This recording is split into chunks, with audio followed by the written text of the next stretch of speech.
자, 오늘 말씀으로 들어가겠습니다. 팔복의 축복의 기름 부으심, 마태복음 5장 3절에서 10절까지 읽도록 하겠습니다. 심령이 가난한 자는 복이 있나니 천국이 그들의 것이며, 애통하는 자는 복이 있나니 그들이 위로를 받을 것이며, 온유한 자는 복이 있나니 그들이 땅을 기업으로 받을 것이며, 의에 지르고 목마른 자는 복이 있나니 그들이 배부를 것이며, 긍휼히 여기는 자는 복이 있나니 그들이 긍휼히 여김을 받을 것이며, 마음이 청결한 자는 복이 있나니 그들이 하나님을 볼 것이며, 합평케 하는 자는 복이 있나니 그들이 하나님의 아들이라 일컬음을 받을 것이며, 의를 위하여 박해를 받는 자는 복이 있나니 천국이 그들의 것임이라. 아멘. 기도합니다. 하나님 아버지 감사합니다. 주님께서 부어주신 축복의 말씀이 팔복이었습니다. 오늘도 부족한 종 귀한 말씀을 들고 섰사오니 하나님께서 주관하시고 기름 부어 주시옵소서. 듣는 귀가 되게 하시고 입술에 기름 부어 주시옵소서. 깨닫는 은혜로 함께하여 주옵소서. 예수 그리스도 이름으로 기도드리옵나이다. 아멘. 할렐루야입니다. 우리가 팔복은 어디서부터 나왔냐면 바로 예수님께서 산상수훈이라 그래요. 산상수훈의 말씀이 마태복음 5, 6, 7장을 산상수훈의 말씀이라고 합니다. 그래서 그러나 어제 주님께서 저에게 주시는 감동은 바로 팔복을 선포하라 하셔서 팔복은 8가지의 복의 말씀이라는 걸 믿으시길 바랍니다. 그래서 첫 번째 팔복은 우리의 행위로 말씀하신 거 아니에요. 바로 마음이에요. 마음으로 받는 복이라는 걸 아시기 바랍니다. 천국은 가는 것은 행위가 아니고 믿음으로 가게 되죠. 그죠? 그렇기 때문에 팔복은 마음에서 오는 하나님의 축복의 말씀이라는 걸 받으시기 바랍니다. 그러므로 우리의 심령이 첫째는 팔복을 담을 수 있는 그릇이 돼야 돼요. 첫째 우리가 덜해야 될 것은 죄를 씻어내고 회개하시고 깨끗한 그릇이 되셔야 됩니다. 그러나 깨끗한 심령이 되고 회개 안 하신 분이 어디 있어요? 그죠? 하다못해 조상들 3, 4대까지 다 회개를 하시잖아요. 그죠? 그런데도 안 되시기 때문에 여러분들이 실로암에 오셔서 깨끗하게 되시고 또 기도하시고 그렇게 은혜를 많이 받는 줄 믿으시기 바랍니다. 이해가 되시면 아멘. 자, 우리가 첫 번째 복입니다. 같이 읽도록 하겠습니다. 심령이 가난한 자는 복이 있나니 천국이 그들의 것이며. 아멘. 자, 심령이 가난하다는 이 뜻은 무슨 말이냐면 영적인 가난을 인식하고 자기를 의지하는 마음을 던져버리고 하나님의 은혜를 구하는 자들을 말합니다. 이해가 되십니까? 그러므로 나의 연약함을 이해를 하셔야 돼요. 나의 부족함을 여러분들이 인식을 해야 돼. 내가 하나님 앞에 참 작은 자다. 참 하나님 앞에 정말 더럽고 추악한 나를 구원하시고 나를 살려주시고 나를 이렇게 이끌어 주시는 하나님께 감사하면서 정말 내가 주님 앞에 눈물로 회개하는 자, 그러한 자를 심령이 가난한 자라는 걸 믿으시기 바랍니다. 이 가난은 의에 대한 가난을 말하는 거지 어떠한 인간적인 물질적인 가난한 건 아니라는 걸 아시기 바랍니다. 자, 하나님 나라에 가려면 하나님의 의가 있어야 돼요. 바로 하나님의 의라는 것은 하나님의 뜻이라는 거거든요.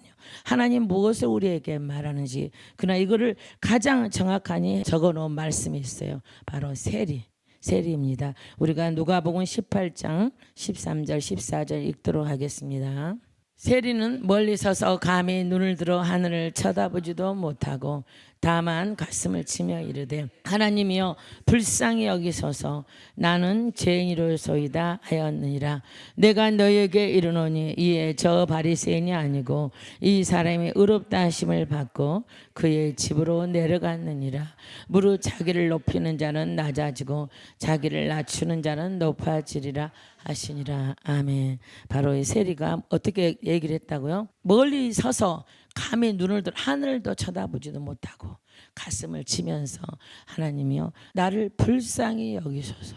저도 가장 고난이 심할 때는 방언 기도도 못할 수밖에 없는 그런 시간이 왔어요. 그때 말씀을 딱 읽다가 이 말씀이 내 마음에 확 들어오는 거예요. 그때 주여 저를 불쌍히 여겨 주시옵소서. 장로님이 간 때문에 뚝하면 막 피를 토했어요. 그럼 119 불러가지고 막 119가 와서 데려가잖아요. 그럼 저는 주님께 기도합니다. 불쌍히 여겨주세요. 또 방언 기도도 하다가 불쌍히 여겨달라고 하면 막 눈물이 줄줄 나와. 그러면 마음이 하나님의 감동을 주셔요. 평안한 마음이 와요.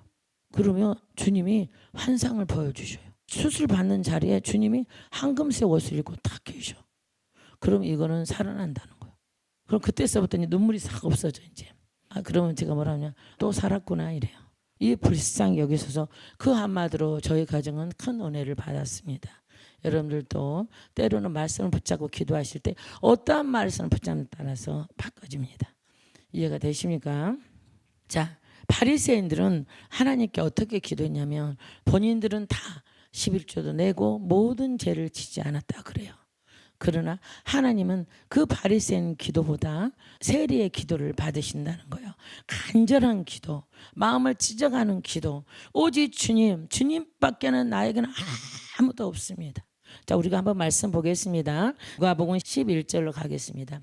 바리새인은 서서 따로 기도하여 이르되 하나님이여, 나는 다른 사람들 곧 토색 불의 간음을 하는 자들과 같이 아니하고 이 세리와도 같이 아니함을 감사나이다. 나는 일에 2번씩 금식하고 또 소득에 11조를 드리나이다 하고, 세리는 멀리 서서 감히 눈을 들어 하늘을 쳐다보지도 못하고 다만 가슴을 치며 이르되 하나님이여 불쌍히 여기소서. 제가 아까 한 거를 다시 한번 읽었는데, 하나님은 그런 형식적인 기도보다, 바리새인 그 기도보다 바로 세리의 가슴을 찢어가면서 마음을 통회하고 자복하면서 정말 불쌍히 여기소서, 그러한 마음을 드리는 기도를 하나님께서는 받으신다는 걸 믿으시기를 주님의 이름으로 축원합니다.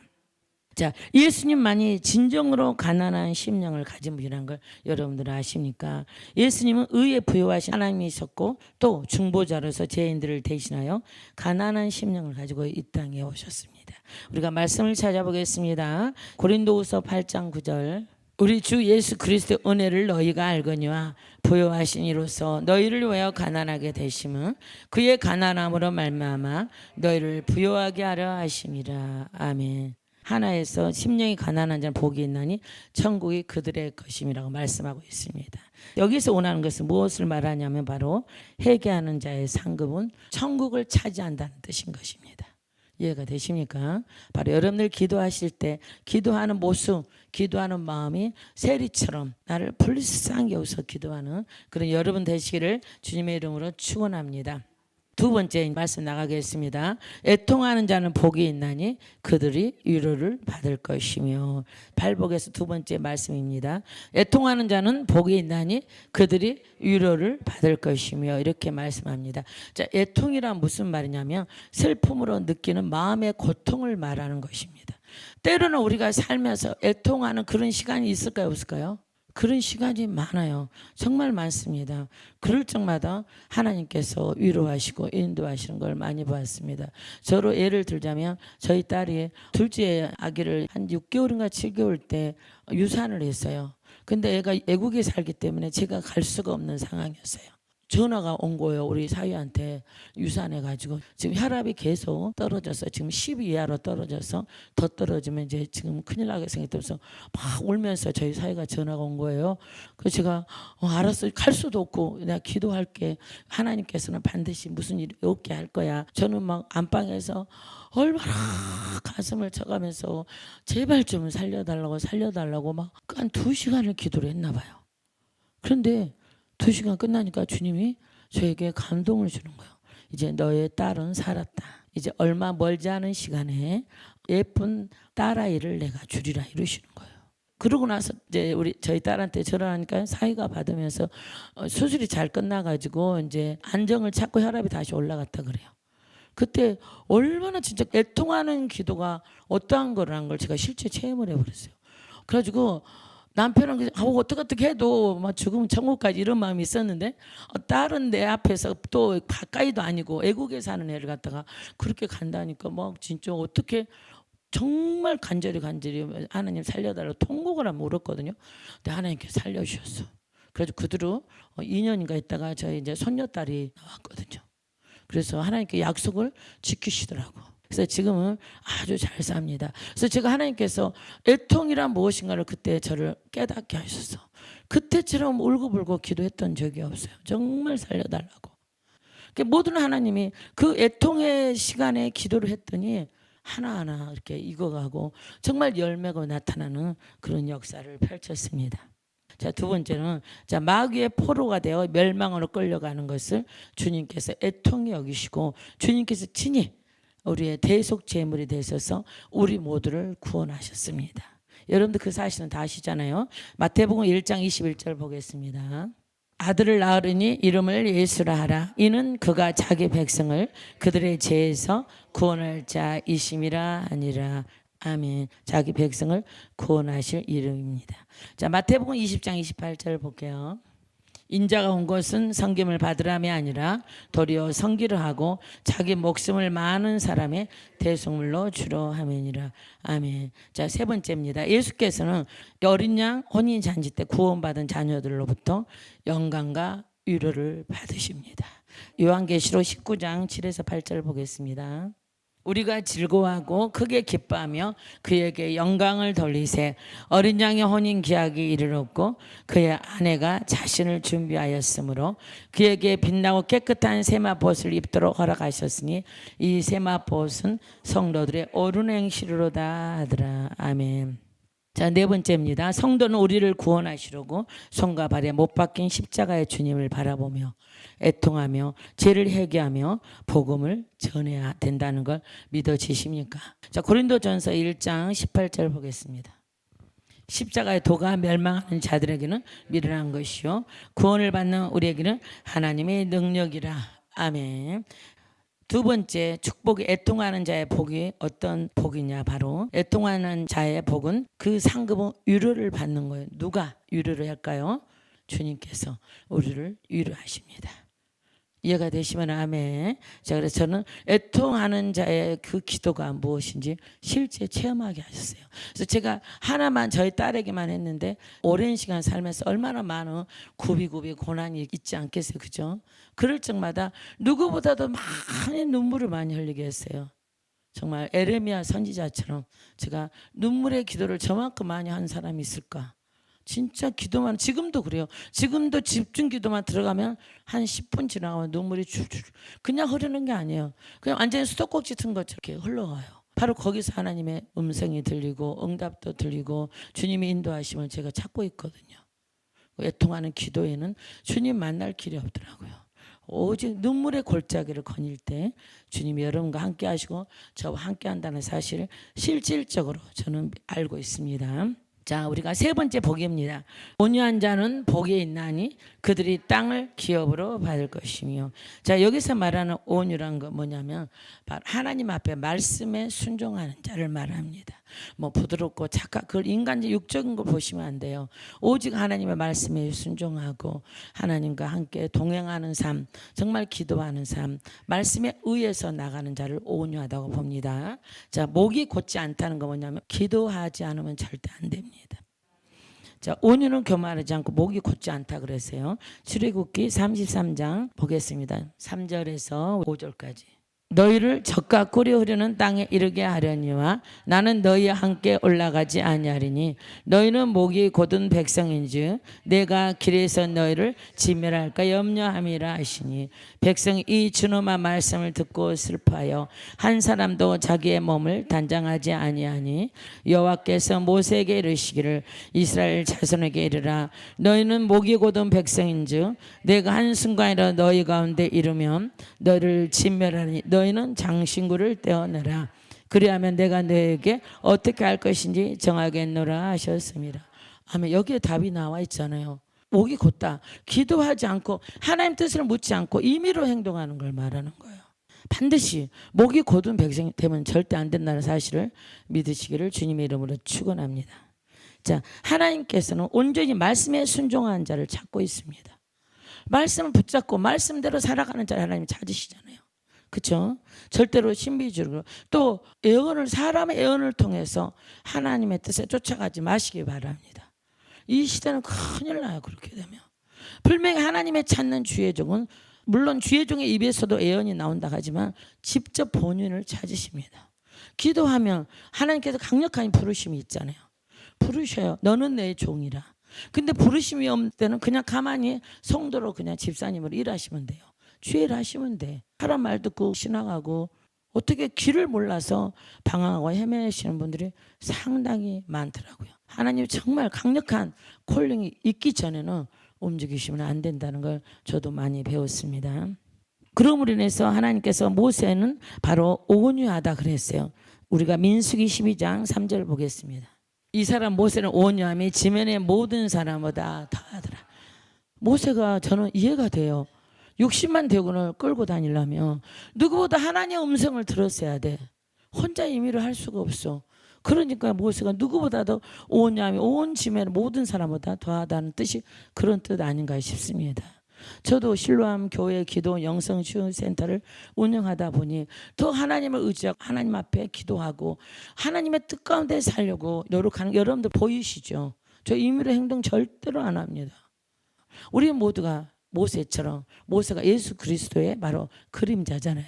모형이잖아요. 정말 인내하면서 나갈 때 하나님께서 모세에게 뭐를 줘서 실질적으로 가나안의 모든 기업에 땅을 주었지 않습니까? 이해가 되십니까? 모세 후손들에게. 자, 예수님께서는 온유하심으로 온전히 순종하셔서 십자가에 죽으시고 부활하시고 승천하셔서 우리에게 보혜사로 다시 오셨잖아요. 그죠? 그러므로 저 천국의 모든 또 저 천국 또 땅의 모든 주인이 누구시죠? 만왕의 왕이신 예수 그리스도시죠. 자, 우리가 마태복음 11장 28절 보겠습니다.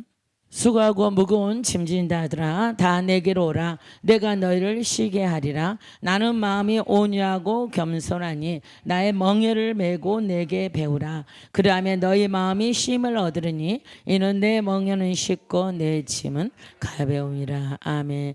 주님께 배우라잖아요. 그 주님이 어디 계십니까? 성경 말씀에 계시잖아요. 그죠? 말씀을 여러분들 그냥 빨리빨리 읽는 게 중요한 게 아니에요. 한 절 한 절을 여러분들이 정말로 정독을 하면서 왜 주님이 이 말씀을 하셨을까? 또 앞뒤 문맥도 찾아보면서 정말 하나님은 내게 이 말씀을 왜 주었을까? 여러분들도 연구하시는 저와 여러분 되시기를 주님의 이름으로 축원합니다. 자, 예수님과 함께 죽어서 연합한 성도는 천국의 땅을 첫째 기업으로 받습니다. 또 이 땅에 지금 현재 우리가 정말 신앙생활을 하면서도 우리의 삶이 정말 가나안 땅을 들어온 것처럼 풍성하고 정말 형통한 복을 받는다는 거 여러분들 아십니까?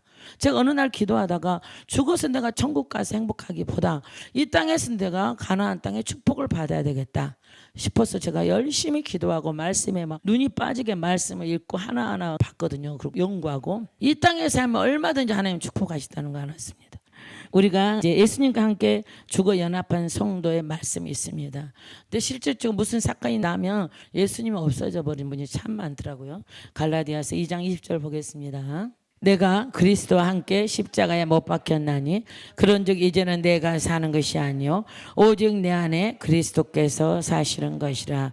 이제 내가 육체 가운데 사는 것은 나를 사랑하사 나를 위하여 자기 자신을 버리신 하나님의 아들을 믿는 믿음 안에서 사는 것이라. 아멘. 여러분들 말씀을 이뤄내기가 쉬운 줄 아세요? 진짜 어렵습니다. 저는요 처음에는 저도 겁없이 말씀대로 살면 되지 뭐 그랬거든요. 근데 인생을 살아보니까 그렇지 않더라고. 인생이 만만치가 않더라고요. 그게 안 돼요. 그래서 저는 여러분들 100번 이해를 합니다. 그게 안 되더라고. 십자가 나를 맨날 못을 박는다는 어떤 사건이 딱 터지면 내가 먼저 난리를 쳐. 내가 먼저 화를 내고 있어. 내 마음이 용서가 안 돼. 내 의가 살아있는 나를 보게 돼요. 그래서 저는 여러분들이 100번 이해가 됩니다. 왜? 나도 그러니까. 여러분들 앞에 우리는 의인이 아니고 우리는 예수님이 우리 안에 계시기 때문에 의인이라는 칭함을 받고 우리는 구원받은 백성이고 오직 하나님 앞에서는 정말 겸손하니 주님 뜻에 순종할 때 하나님 우리를 정말 지켜주시고 보호하신다는 걸 철저히 저는 알고 있습니다. 그래서 저는 세상에서 가장 두렵고 떨림으로 나가는 게 바로 하나님이셔요.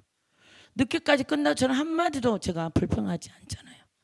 주님 뜻이라니까. 주님이 하라 하니까. 오직 순종하며 나갈 때 하나님의 그 궁일과 자비가 넘치잖아요.